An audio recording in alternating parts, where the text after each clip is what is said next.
But you never did. No. My father drank.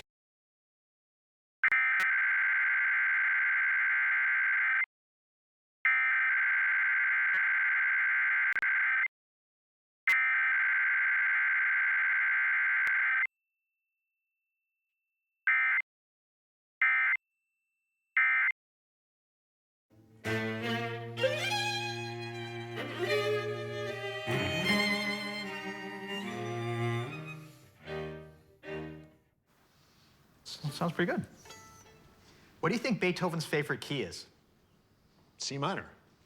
Actually, it might have been his favorite, but he did not use it the most. Yeah, but I think D, G, C, and mostly E flat major. Yeah. Emperor Concerto, the String Trio, Eroica Symphony, lots of E flat. Yeah, out of all of the works, I think most of them are in major key. If there are a lot of major key Beethoven pieces,